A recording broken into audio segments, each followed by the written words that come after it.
Mahesh payment കാർഡാണോ cash ആണോ? Card.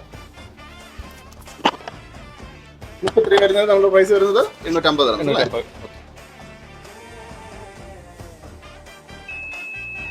വാച്ചിനകത്തോ card?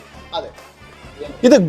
ഇതാണ് ഗൂഗിൾ പിക്സൽ 3യുടെ വാച്ച്. ഗൂഗിൾ പിക്സൽ ഇറക്കിയ 3 എന്ന് പറയുന്ന മോഡൽ വാച്ച്. ഒറിജിനൽ വാച്ച് എന്ന് പറഞ്ഞാൽ പക്കാ ഒറിജിനൽ വാച്ച്. അല്ലാതെ ഗൂഗിൾ പിക്സൽ എന്ന് പറഞ്ഞിട്ട് നമ്മൾ മറ്റേ ചാത്ത സാധനം വിൽക്കുന്ന പരിപാടിയല്ല. നല്ല ഒറിജിനൽ വാച്ച്. NFC സപ്പോർട്ട് ചെയ്യുന്ന വാച്ചാണ് ഈ ഒരു മോഡൽ. AMOLED LED ഡിസ്പ്ലേ വരുന്ന സാധനമാണ്. ഫിറ്റ്നസ് ട്രാക്കിംഗ് ഒക്കെ പ്രോപ്പറായിട്ട് ഫിറ്റ്നസ് ട്രാക്കിംഗ് ഒക്കെ കിട്ടുന്ന ഒരു വാച്ച് തന്നെയാണ് ഈ ഒരു വാച്ച്. ഈ വാച്ചിന്റെ പ്രൈസ് നിങ്ങൾ ഗൂഗിളിൽ ചെക്ക് ചെയ്ത് നോക്കി കഴിഞ്ഞാൽ അറൗണ്ട് 2000 ദിറംസോളം റേറ്റ് വരുന്ന ഈ ഒരു വാച്ച് നമ്മളിപ്പോൾ കൊടുക്കാൻ പോകുന്ന സെല്ലിംഗ് പ്രൈസ് എത്രയാണെന്നറിയോ? വെറും 299 ദിറംസ്. വെറും 299 ദിറംസിനാണ് ഈ ഒരു വാച്ച് ഏതൊരു കൂട്ടുകാരും സ്വന്തമാക്കുന്നത്. ഒറിജിനൽ വാച്ച്, അതേപോലെ തന്നെ ഒറിജിനൽ സ്ട്രാപ്പ്, അതിന്റെ കൂടെ തന്നെ ഒറിജിനൽ അതിന്റെ ചാർജർ.